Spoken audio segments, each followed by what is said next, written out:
तुम हमारे वृंदावन को नहीं चलोगे? क्योंकि जिस वक्त तुम आए थे तो मैया यशोदा से तुमने बोला था कि मैं मैया में परसों आ जाऊंगा, तुम हमारे वृंदावन नहीं चलोगे। मेरे प्रिय भक्तों, जिस नंद बाबा ने कन्हैया को उंगली पकड़ करके चलना सिखाया, जिस गोविंद को अपने पैरों में बिठा करके खेलना सिखाया, अपने कंधों पे बैठ करके जिसे घुमाना सिखाया,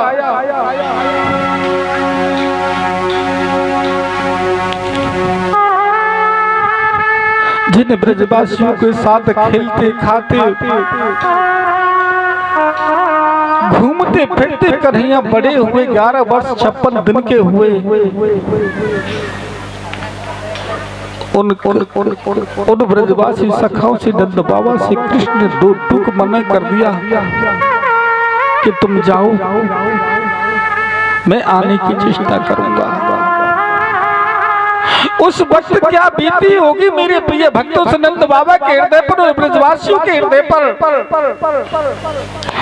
एक ब्रजवासी सखा कहने लगा, क्यों कन्हैया, हमसे ऐसी कौन सी भूल हो गई, कौन सी गलती हो गई भैया, तू हमारे वृंदावन क्यों नहीं चलता?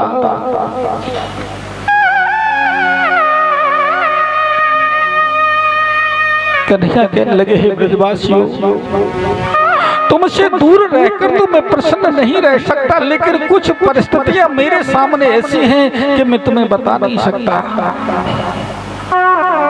मेरी प्रिय भक्तों, ब्रजवासी सखाओं ने अपने दिल पर धीरे का पत्थर रख लिया, नेत्रों से आंसू झर रहे नंद बाबा रोते रोते वृंदावन प्रस्थान कर रहे, ब्रजवासी रुदन कर रहे हैं, हे गोपाल, हे कन्हैया, बेटा हम तेरे बिना कैसे रहेंगे? नंद बाबा और ब्रजवासी तो मेरे प्रिय भक्तों वृंदावन को प्रस्थान कर गए। इधर वसुदेव देवकी दोनों ने कृष्ण को गुरुकुल में पढ़ने के लिए भेज दिया, सारी विद्याओं का अध्ययन किया। वहीं पर सुदामा से मित्रता हो गई और आते आते कन्हैया ने सुदामा से कहा कि सुदामा, कभी तुम हमारी मथुरा आना,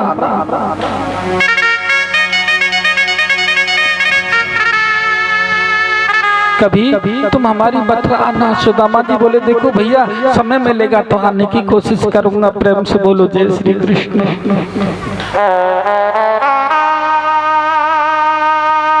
आते आते गुरुदेव के मरे हुए पुत्र को स्वर्ग से लाकर के गुरुजी को समर्पित कर दिया। इतना कृपा का सागर और कौन भगवान हो सकता है सिवाय मेरे कृष्ण के अलावा?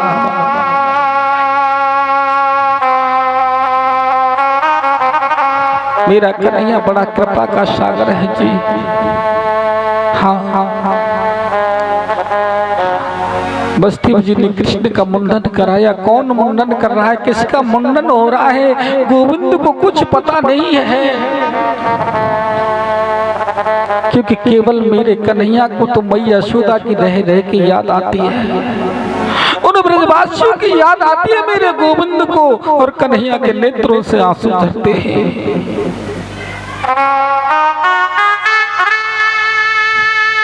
एक बात बोलूं भक्तों, जब तक कन्हैया ब्रजवासियों के साथ वृंदावन में रहे, तब तक मेरे गोविंद ने अपने पैरों में चरण पादुका नहीं पहनी, क्योंकि कृष्ण जो है वो राजा के बेटे हैं और ब्रजवासी सखा हैं, वो गरीब हैं। कन्हैया सोचते थे इनके साथ में रहकर चरण पादुका पहनूंगा तो ये मुझे बहुत बड़ा आदमी समझेंगे। ब्रजवासी सखाओं के साथ में मेरे कन्हैया रहे, लेकिन अपने शरीर पर कभी उन्होंने पीताम्बरी वस्त्र नहीं पहना, कभी उन्होंने वस्त्र नहीं पहने, क्योंकि इन ब्रजवासियों के पास तो वस्त्र नहीं, और मैंने के मध्य में यदि वस्त्र पहनूंगा तो ये लोग मुझे कितने बड़े राजा का बेटा समझेंगे। जैसे ब्रजवासी रहते थे तो उन्हीं के साथ ऐसे ही रहे। कभी कभी मैया यशोदा उनको कारी कमरिया उड़ा देती थी तो केवल महलों में ही पहनते थे, जब बाहर आते थे उसको भी उतार के रखाते थे। ऐसा कृपा का सागर गोविंद के सिवाय और कौन हो सकता है। आज मैया देवकी ने कन्हैया के लिए अपने हाथों से भोजन बनाया और जैसी मैया देवकी भोजन परोसे करके थाली में ला रही थी और कृष्ण के कक्ष में प्रवेश करने लगी। कन्हैया सामने कक्ष में बैठे थे और कृष्ण जैसे ही देवकी को देखा तो हिलकियों से गोविंद रोने लगे। कहा कन्हैया को मैया यशोदा की याद आई। तेरे गोविंद को मैया यशोदा की याद आ गई, लेकिन देवकी तो भयभीत हो गई थी, क्योंकि देवकी ने कृष्ण को अपनी गोद में नहीं खिलाया था। कृष्ण के स्वभाव से देवकी परिचित नहीं है। दौड़ी दौड़ी देवकी वसुदेव जी के पास गई और कहने लगी, स्वामी आज मैंने अपने हाथों से गोविंद के लिए भोग प्रसाद बनाया था और मैं थाली लेकर के जब गई तो कन्हैया मुझे देखते ही रोने लगा। कन्हैया को पूछो तो सही, कन्हैया से पूछो तो सही कि हमारे मथुरा में उनको क्या कष्ट है। जिस दिन से गुरुकुल से पढ़कर के कृष्ण आए ही किसी से वार्ता करना पसंद नहीं करते, एकदम अपने कक्ष में शांत बैठे रहते हैं।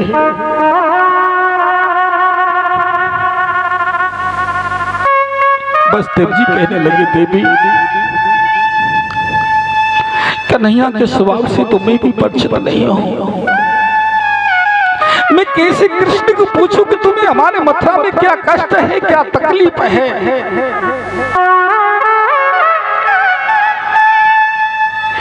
इतने में मेरे प्रिय भक्त बृहस्पति जी के शिष्य ज्ञानियों के ज्ञानी उद्धव जी का आगमन हो गया। प्रेम से बोलो जय श्री कृष्ण।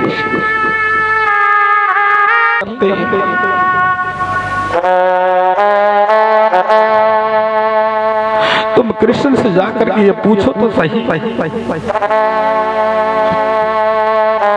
कि उनको हमारे मथुरा में क्या कष्ट है, क्या तकलीफ है, वो क्यों रोते हैं।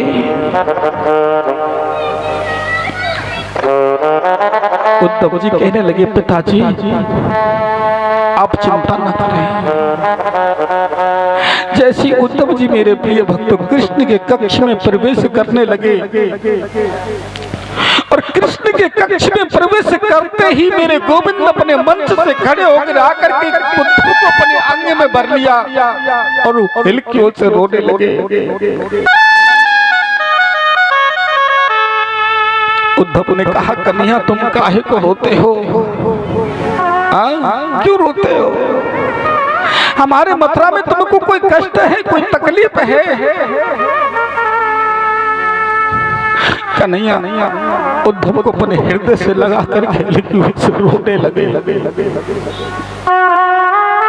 और मेरे गोविंद ने उद्धव से कहा, हे उद्धव मैं कितना निर्दयी हूँ, कितना निठुर हूँ।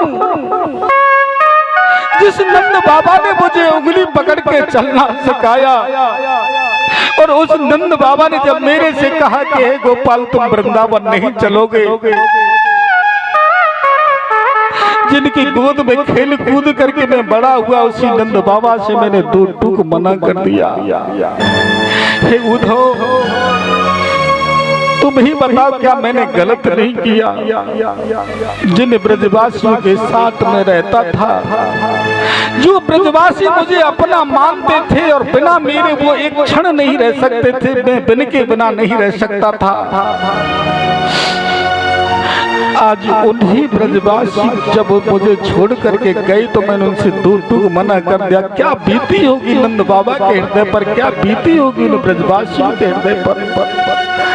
हे उद्धव यदि मैं जरा भी दूध कम पीता था तो मैया हजारों वेदों को एकत्र कर देती थी कि आज मेरे लाला ने दूध कम कैसे पिया। यदि मैं रोटी नहीं खाता था तो हजारों गोपियां आकर के एकत्र हो जाती कि तेरे लाला पे किसी ने टोना कर दिया।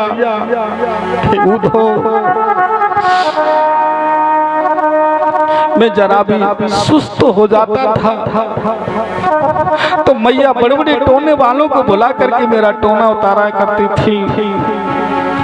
हे उद्धव, मैंने उस मैया यशोदा के साथ में कितना बड़ा अन्याय किया है। जब मैं आया था तो मैंने मैया यशोदा के सर पर हाथ रख करके कहा था कि मैया मैं तेरी कसम खा के कहता हूँ मैं परसों लौट करके आ जाऊंगा। लेकिन हे उद्धव बरसों बीत गए, मैं लौट कर नहीं गया। क्या बीती होगी मैया यशोदा के हृदय पर।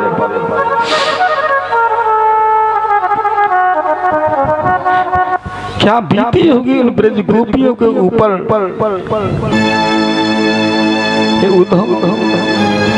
तुम वृंदावन में जाओ और जाकर के उनका शुभ समाचार लेकर के आओ।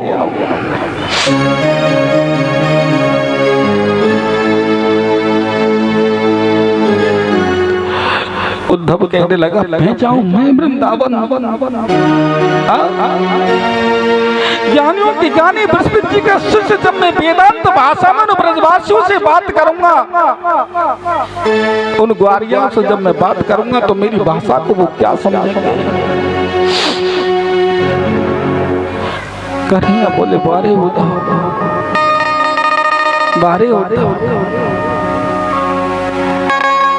इन ग्वारियों ने ब्रज गोपियों ने एक चुल्लू भर छाछ पर ब्रह्म को नचा दिया। तुम उनको साधारण ग्वाली समझते हो। कन्हैया बोले हे उद्धव, तुम जाओ तो सही, जाकर के थोड़ी सरल भाषा में बात करना।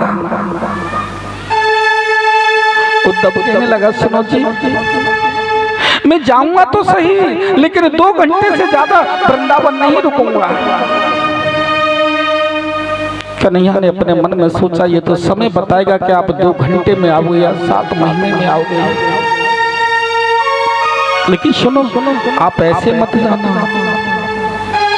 क्योंकि सिवाय मेरे ब्रजवासी किसी को नहीं जानते। तुम मेरा मोर मुकुट लेकर के जाओ। जब ब्रजवासी तुम्हारे ऊपर मेरे मोर मुकुट को देखेंगे तो वो तुरंत तुम्हें पहचान लेंगे, तुम कृष्ण के मित्र हो। यदि तुम मेरे मोर मुकुट को लेके नहीं जाओगे तो वो तुमसे वार्ता करना भी पसंद नहीं करेंगे। बोलो जय श्री कृष्ण। मेरे प्रिय भक्त, उद्धव ने कृष्ण के मोर मुकुट को धारण कर लिया और रथ को सजा और कन्हैया उद्धव से कहने लगे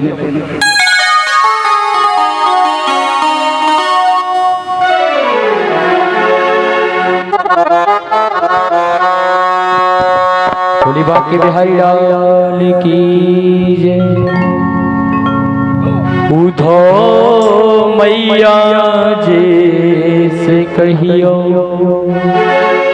कि तेरा लाला दुख पावे, मैया जैसे कहियो उद्धव मैया तुम बताइयो तेरा लाला दुख पावे, मैया तुम बताइयो उद्धव मैया तुम बताइयो तेरा लाला दुख पावे, मैया तुम बताइयो।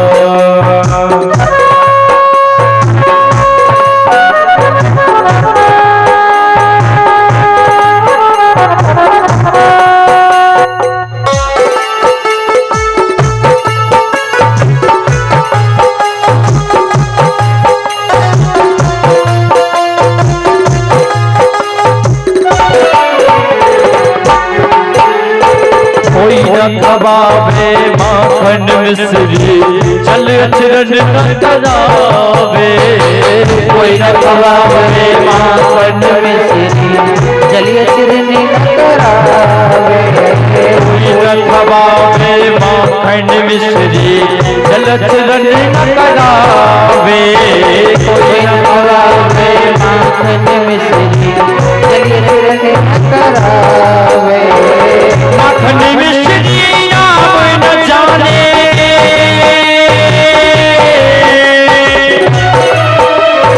वो माखन मिश्री नाम न जाने कनुआ कहे ना पुकारे भैया तुझको तेरा राजा दुख पावे भैया तुझको भैया तुझको भैया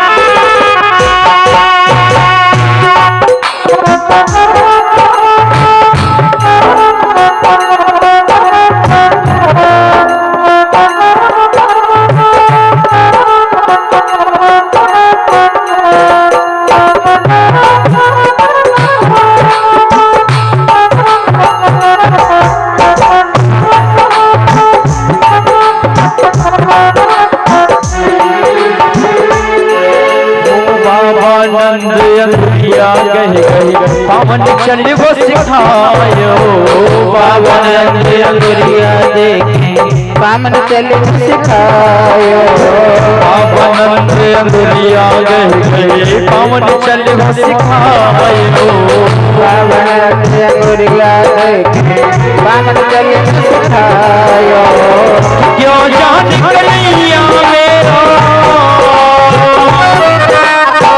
क्यों जान कन्हैया मेरो गोद में मोती उठावे भैया तो भैया काला तो पावे मैया को बधाइयो मैया को बधाइयो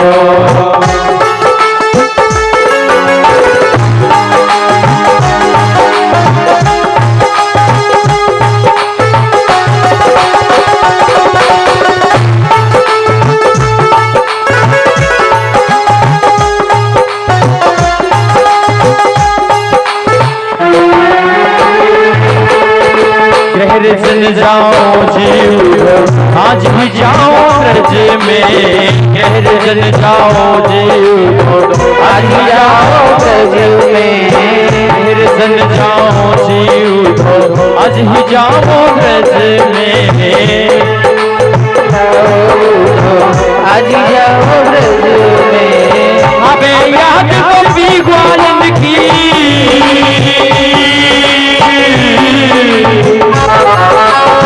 अब याद कभी ग्वालन की उठती है पीर बल्हावे थी मैया तो बच्चों तेरा लाला दुख पावे मैया को सुनियो मैया को बताइयो मैया को बताइयो मैया को बताइए बोलिए आनंद कंद भगवान की जय हो। उद्धव ने मेरे प्रिय भक्तों रथ का मुख वृंदावन की तरफ कर लिया और वृंदावन जाने लगे। लेकिन जिस दिन से मेरे प्रभु कृष्ण वृंदावन छोड़ करके मथुरा आए हैं न जी,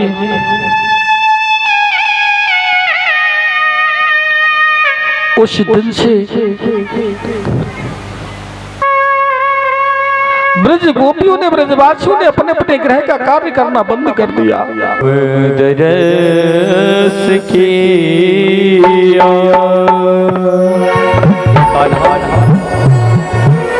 कि श्याम मुरली को बजाने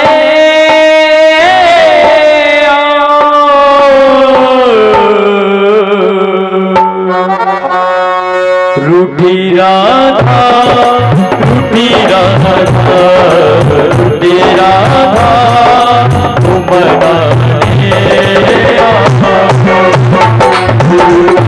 राधा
रास मत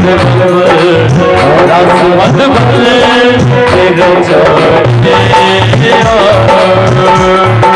श्याम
मुरली को बजा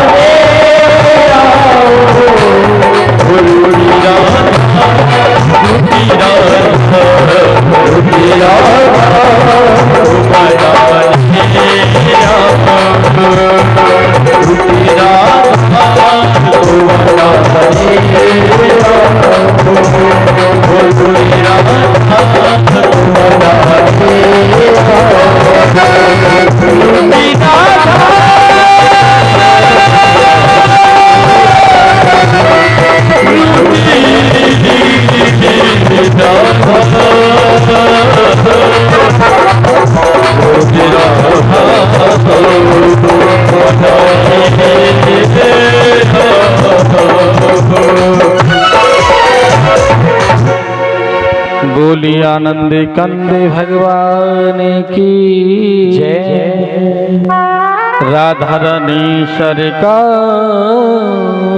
की।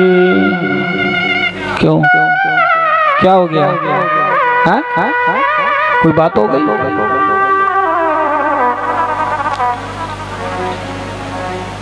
नहीं पता? क्या भोजन नहीं किया आप लोगों ने?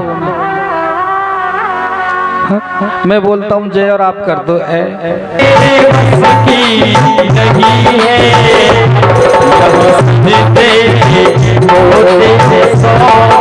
यहाँ सजदे होते हैं सौदे, आशिकी इतनी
दम में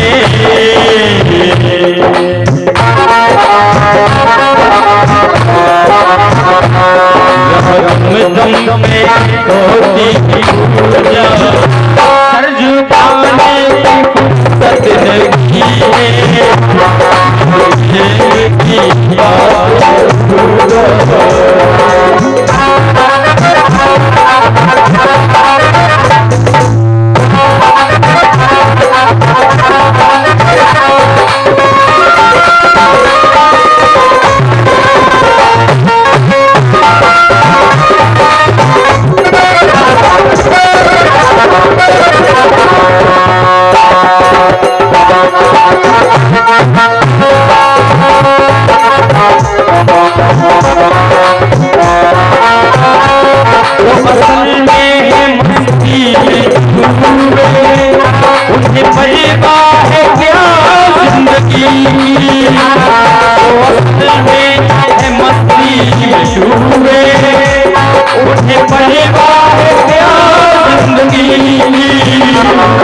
फुर्सत नहीं है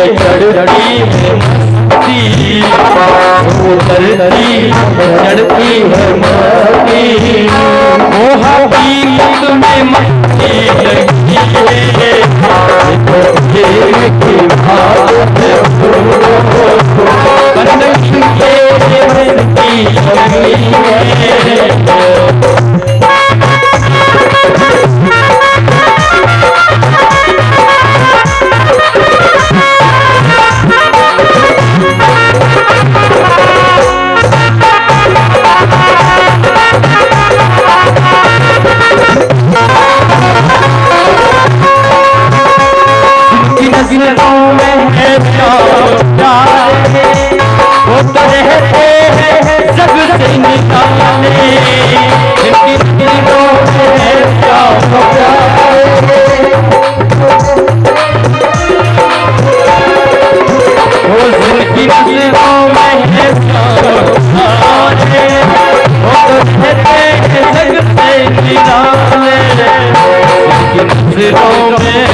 आनंद कंद भगवान की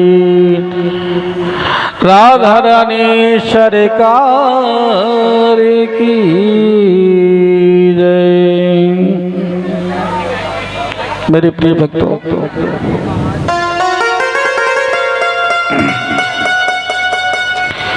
उद्धव से ब्रज गोपियां कहने लगी उद्धव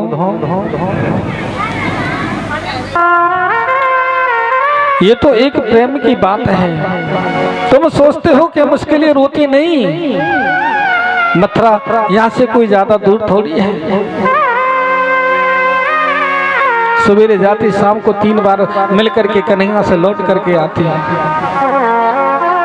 लेकिन सुनो,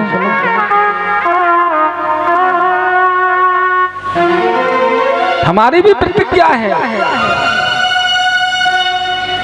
हमारी भी प्रतिज्ञा है, चाहे कन्हैया हमें ठोकर मार के बाहर निकाल दे या अपने हृदय से लगाकर हमें पीस डालें, लेकिन हम सिवाय कृष्ण के और किसी को नहीं भजेंगे।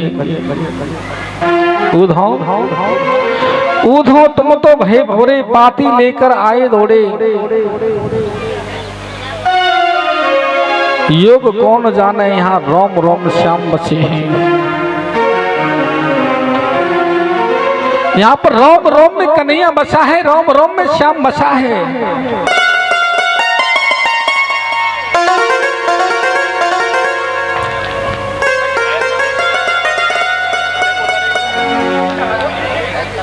यहीं पे लगा दो, यहीं बराबर पंडित जी।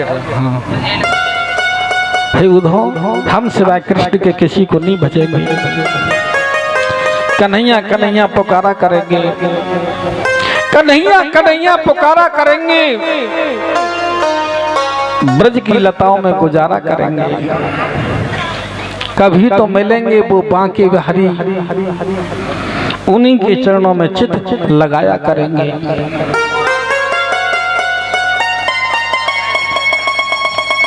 आचार्य सुखदेव कहते हैं, ये बृहस्पति का परम ज्ञानी शिष्य कहता है कि इन गोपियों के चरण मैं तो प्रणाम करने के काबिल भी नहीं हूं।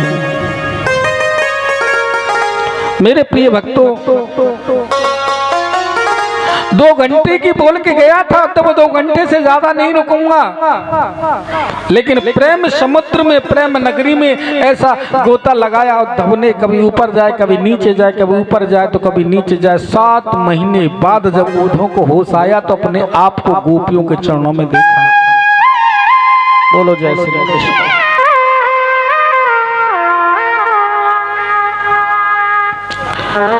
गोपियों के चरणों में उन्होंने अपने आप को देखा और कहा, सुनो देवियों, मैं तुम्हें वचन देता हूं कि आज शाम का सूर्य अस्त होगा बाद में, और कन्हैया होंगे तुम्हारे पास में। ऊदो सूदो है चलो सुन गोपन के बोल, ज्ञान बजाई डुमडुमी प्रेम बजायो ढोल। प्रेम के ढोल के सामने मेरे प्रिय भक्तों ज्ञान की डुमडुमी को कौन सुने। प्रेम से बोलो जय श्री कृष्ण। जैसी उद्धव दौड़े दौड़े गए और कन्हैया के कक्ष में प्रवेश किया, भक्तों मेरे गोविंद ने कहा, आओ ज्ञानी जी आओ। उद्धव कहने लगे, जले पर नमक मत डालो। बोले क्यों? कि उन ब्रजवासियों की स्थिति मुझसे पूछो, क्या हाल हो रहा है।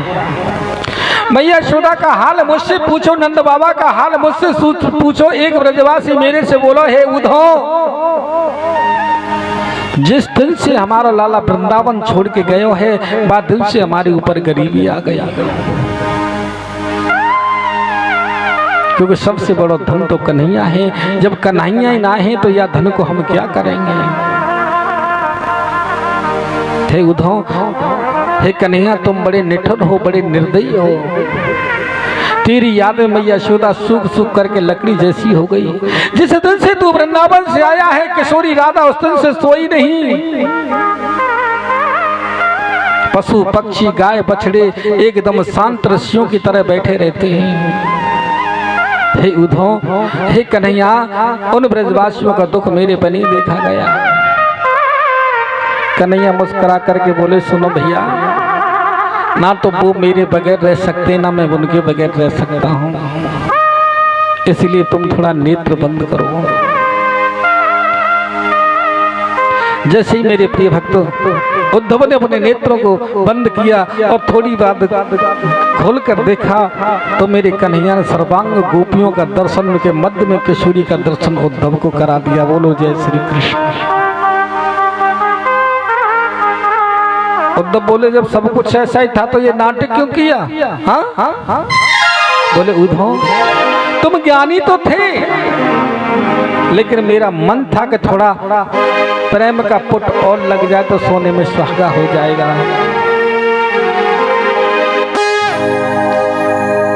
मेरे प्रिय भक्तों, उद्धव को गोपियों का दर्शन हुआ, ब्रजवासियों का दर्शन हुआ, उद्धव का जीवन धन्य हो गया। बोलो जय श्री कृष्ण। बोलो भगवान।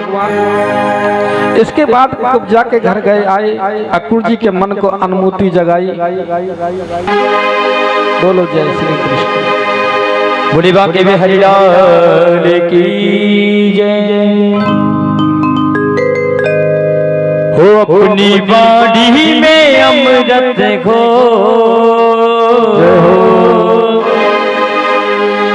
अपनी बाड़ी में अमृत घो, रसना राधे राधे। राधे राधे हो अपनी वाणी में अमृत हो अपनी वाणी में अमृत हो रसना राधे राधे हो रसना राधे राधे राधे हो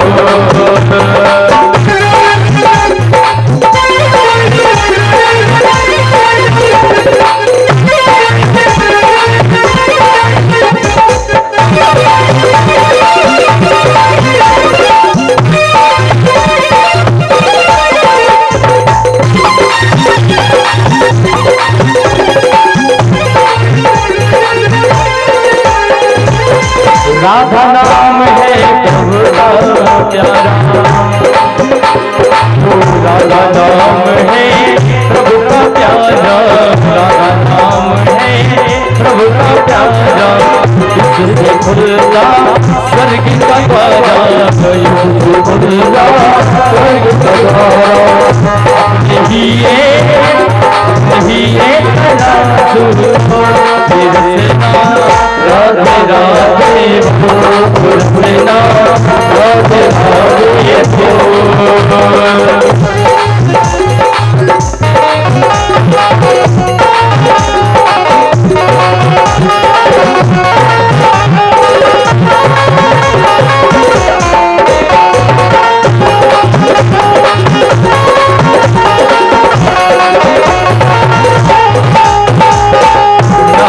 तेरा ना कुछ मेरा ना कुछ तेरा ना कुछ मेरा जगत सारा रैन बसेरा जगत सारा रैन बसेरा ये जीवन बड़ा अनमोल राधे राधे हो रसना राधे राधे हो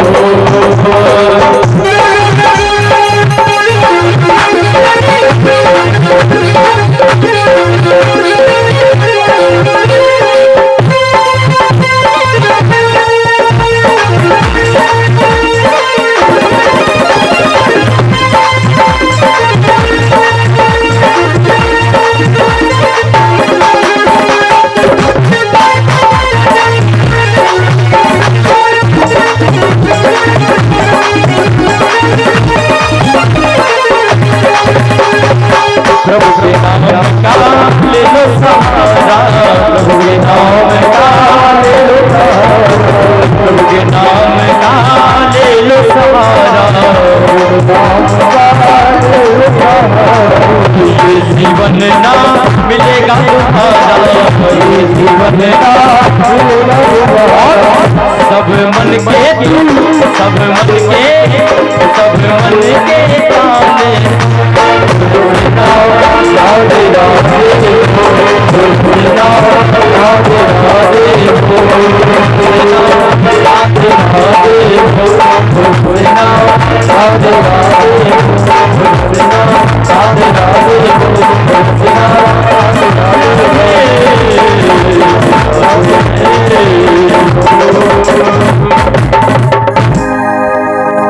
बोली वृंदावन बिहारी लाल की राधा रानीश्वर की। मेरे प्रिय भक्तों सभी प्रेम से बोलेंगे जय श्री कृष्णा। तो आप लोगों को आज कहाँ जाना है?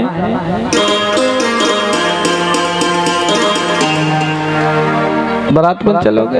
वैसे सब धज के तो ऐसे बैठे से बाराती बैठे हो बिल्कुल। हाँ जन्माष्टमी में जाके जैसे बाराती बैठ जाते हैं ना, ऐसे बैठे हैं आप लोग। बोलो जय श्री। मेरे प्रिय भक्तों आज कथा का कौन सा दिन है?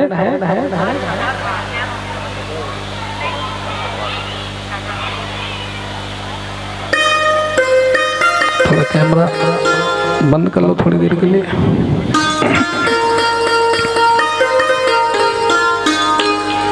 तो मिलता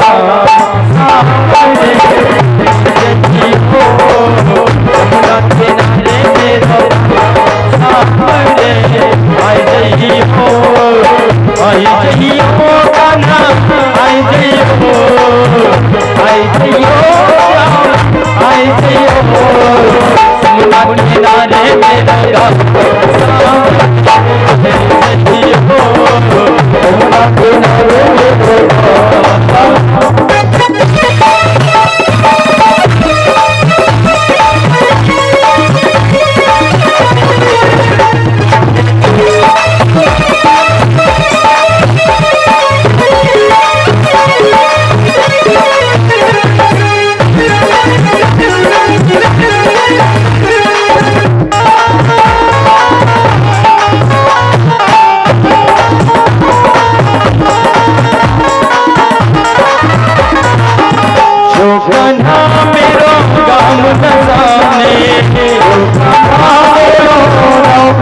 पूछो कान्हा मेरो काम न जाने, तो कान्हा मेरो काम न जाने, काम न जाने मेरो काम न जाने, काम न जाने मेरो काम न जाने, बरसाना मेरो काम सामने आई हो, यमुना किनारे मेरा काम सामने आई हो।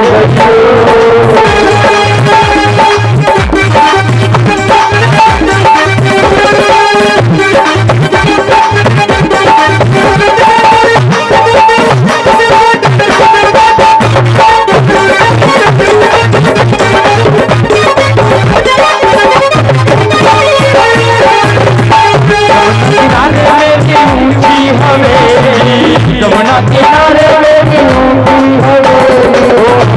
हवेली, मेरी ऊंची हवेली, यमुना किनारे मेरी ऊंची हवेली,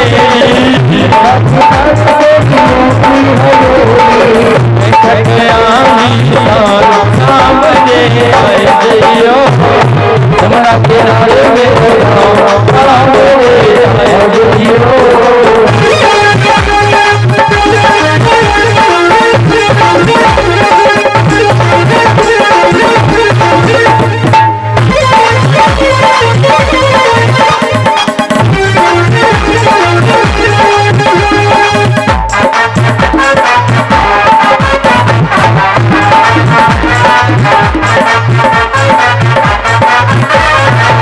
मैं महलन की राजकुमारी, मैं महलन की राजकुमारी में हूँ, राजकुमारी, राजकुमारी में हूँ, मैं महलन की राजकुमारी, मैं महलन की राजकुमारी, पिता मेरे रसवाना, पिता मेरे रसवाना, सामने आए हरियो, यमुना किनारे मेरा रामा।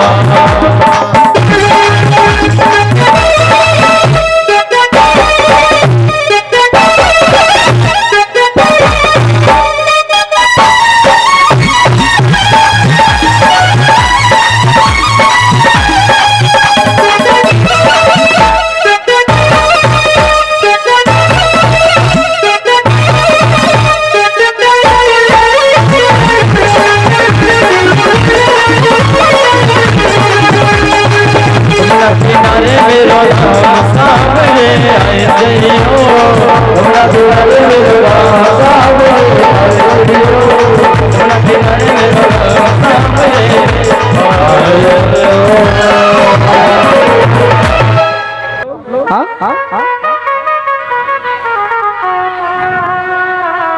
चलिए बारात में चलते हैं, बारात की तैयारी करते हैं। आइए मेरे प्रिय भक्तों, कथा के प्रसंगों को आगे बढ़ाते हैं। कंस की दो पत्नी थी। कितनी पत्नी थी? दो। कंस कहते हैं अभिमान को, और अभिमान की दो पत्नी होती है, अस्थि और प्राप्ति। अस्थि माने है और प्राप्ति माने होगा। कंस की पत्नियां जरासंध के पास गई और जरासंध से जाकर के बोली, सुनो जी, दूल्हे राजा तो आ भी गए हैं,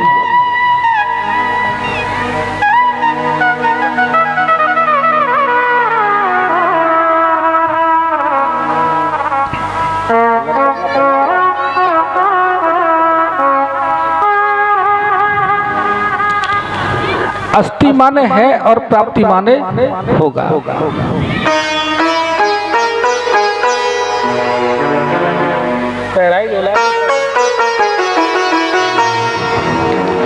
अस्थि माने है और प्राप्ति माने होगा।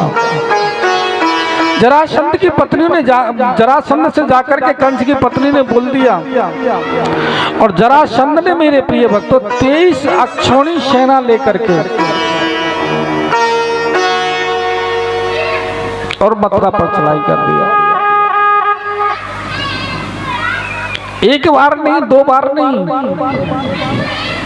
17 बार आक्रमण किया और 17 बार भी मेरे कन्हैया ने जरासंध को परास्त कर दिया। बोलो जय श्री कृष्ण।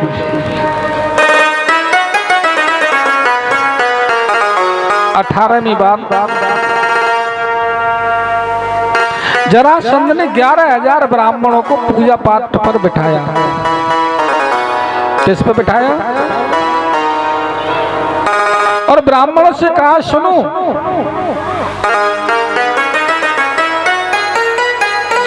इस बार यदि मैंने कृष्ण को परास्त कर दिया, हरा दिया, तो तुम 11,000 ब्राह्मणों को इतना धन दूंगा, इतना धन दूंगा कि दोबारा कहीं मांगने की जरूरत नहीं पड़ेगी।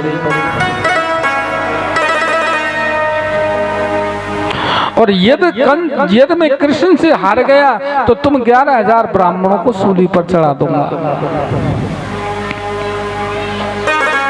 ब्राह्मण बोले, प्रभु क्या करें? ब्राह्मणों का भगवान को पुकारने लगे, कहने लगे, कन्हैया हमारी प्राण रक्षा करो, ये जरासंध हमें फांसी लगा देगा, फांसी दे देगा। 18वीं बार मेरे प्रिय भक्तों जरासंध ने मथुरा पर आक्रमण किया। कन्हैया बोले बलराम भैया से, बलराम भैया नाना जी तो आ गए। बलराम बोले, आगे तो आ जाने दो, आगे तो आ जाने दो। कन्हैया बोले, रण छोड़ के भाग चले तो कैसा रहे? बलराम बोले, क्या कहते हो कन्हैया? रण छोड़ के भागेंगे तो हम लोगों की कितनी बदनामी हो जाएगी। कन्हैया बोले, चीड़ चोर लोग कही देते, माखन चोर लोग कही देते, रण छोड़ और सही तो क्या फर्क पड़ता है, लेकिन मैं नहीं चाहता, मैं नहीं चाहता कि वो बड़ा होकर के बैठा ले, मैं नहीं चाहता कि वो जरासंध 11,000 ब्राह्मणों को सूली पर चढ़ा दे।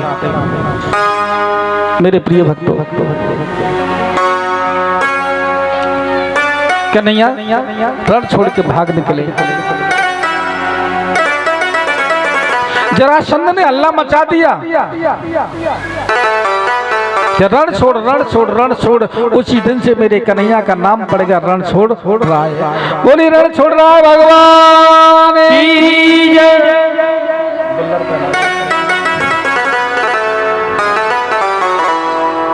भगवान एक पर्वत पर चढ़ गए। जरासंध ने आग लगा दी। मेरे गोविंद में बलराम ने छलांग लगाई, समुद्र के किनारे चले गए। देवताओं का एक राजा जिसका नाम है विश्वकर्मा। विश्वकर्मा ने समुद्र के मध्य में रात भर में द्वारकापुरी का निर्माण कर दिया।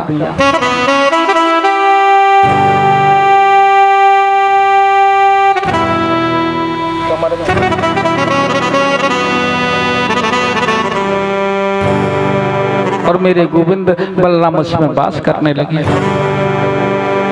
एक रेवत नाम का राजा था, उसकी पुत्री का नाम था रेवती,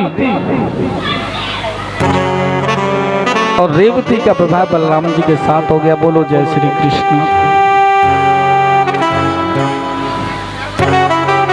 कन्हैया बोले, बड़े भैया को विवाह है गो, द्वारका के हम राजा है गे, अब तो हमारो विवाह होना चाहिए।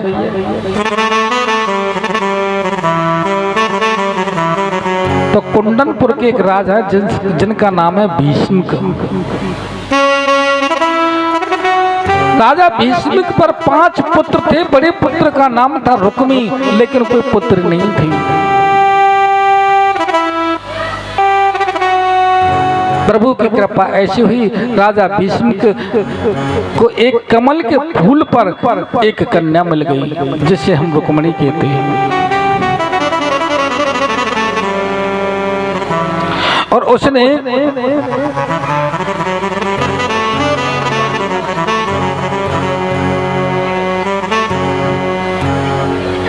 रुक्मणी को ला करके अपनी पत्नी को दे दिया। कहा कि देवी परमात्मा ने हमें एक पुत्री भी दे दी। राजा भीष्म के यहाँ रुक्मणी पल रही हैं, बड़ी हो रही हैं। एक दिन शिशुपाल ने कहा सुनो पिता, एक दिन रुक्मी ने कहा सुनो पिताजी, कभी कभी क्या होता है जब बड़ा बेटा हो जाता ना, पिता की नहीं चलने देता, वहीं चलाता है। तो उन्होंने कहा सुनो पिताजी,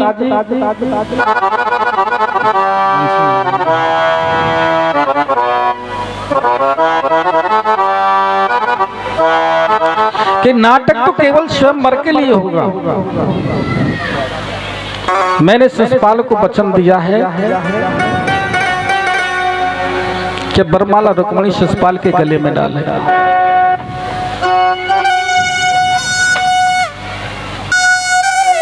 रुक्मणी ने जाकर के मेरे प्रिय भक्तों अपने भाभी से कहा, भाभी मैंने तो अपने बचपन से अपना पति द्वारकाधीश को माना है।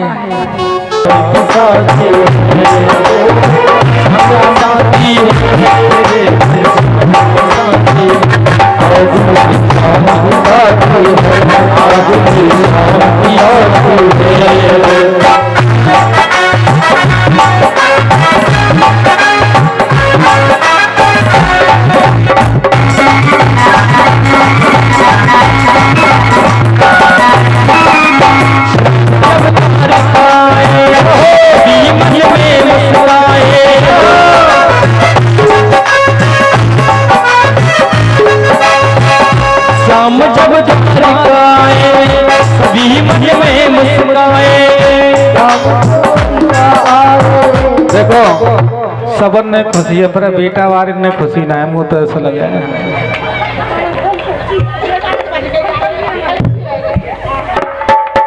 ऐसे नहीं, आज तो कन्हैया आपसे कह रहा हूँ, यहाँ आ जाइए मैदान में।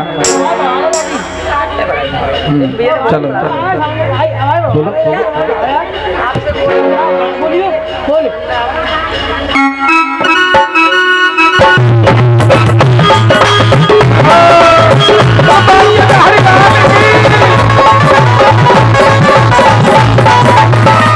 श्याम जब द्वारकाए सभी मन में मुस्कुराए, श्याम जब द्वारकाए सभी मन में मुस्कुराए। बरस फूल जमी पे है सी जमी पे, बरस फूल जमी पे स्वर्ग है सी जमी पे।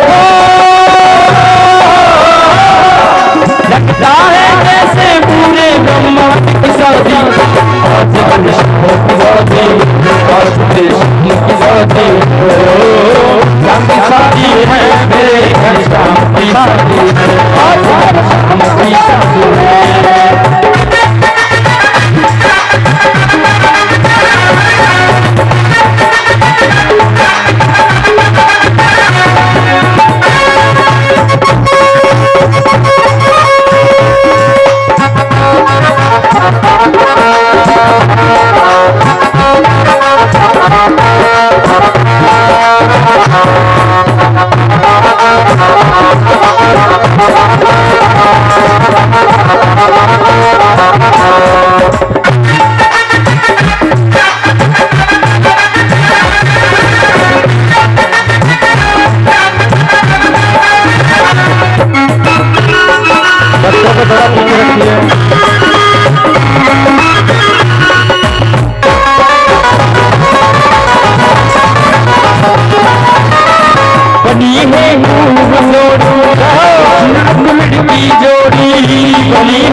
बनी है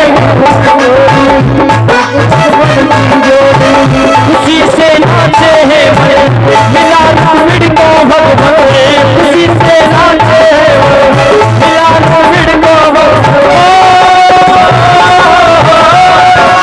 लगता है पूरे जैसे ब्रह्मा की शादी, आज कृष्ण की शादी, आज कृष्ण की शादी, श्याम की शादी मेरे श्याम की शादी, आज श्याम की शादी है।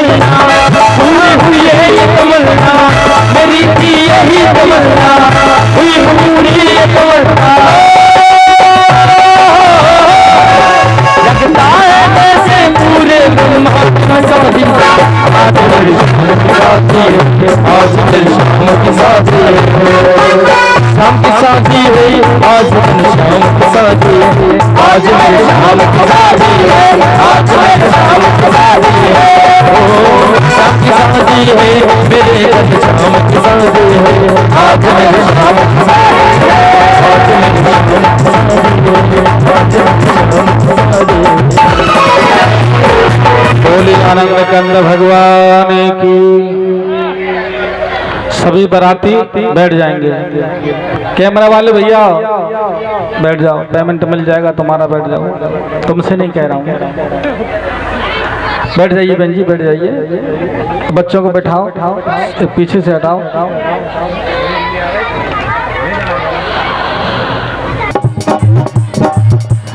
आगे लगा लो कैमरा, आगे लगा दो। ये जोड़ी का स्वभाव नहीं, ये जोड़ी का स्वभाव नहीं, ये जोड़ी का स्वभाव नहीं, ये जोड़ी का स्वभाव नहीं, भूला बने है न मेरा जोड़ी का स्वभाव नहीं, भूला बने है न मेरा जोड़ी का स्वभाव नहीं।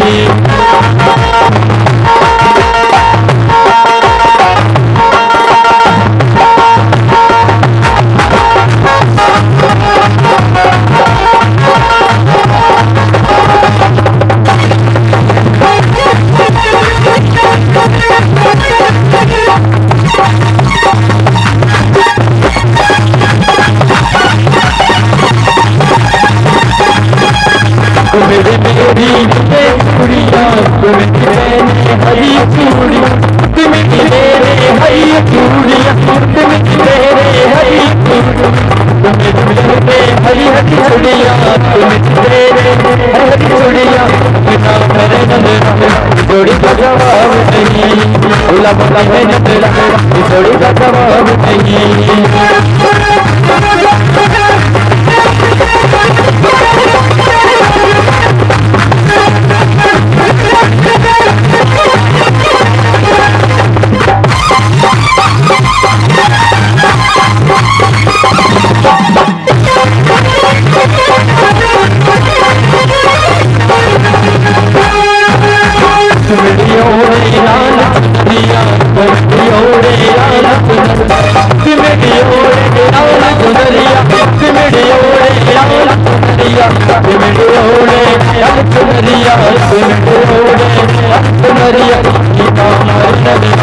जोड़ी का जवाब नहीं, भूला मन है तेरा जोड़ी का जवाब नहीं।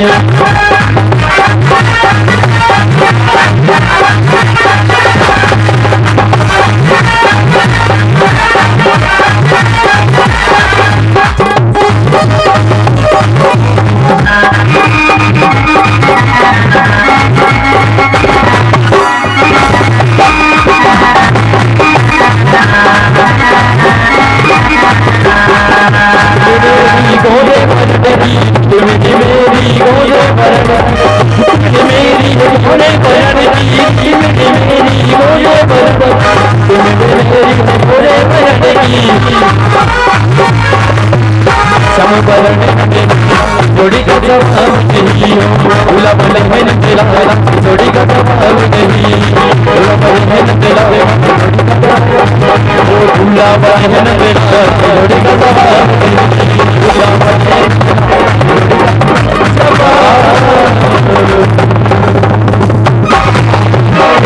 अभी रुक जाएंगे, 2 मिनट का समय दे दे बस। आशीर्वाद भी देना सबको।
बाकी समाज आरती दीजिए, सबको आरती दीजिए माता जी।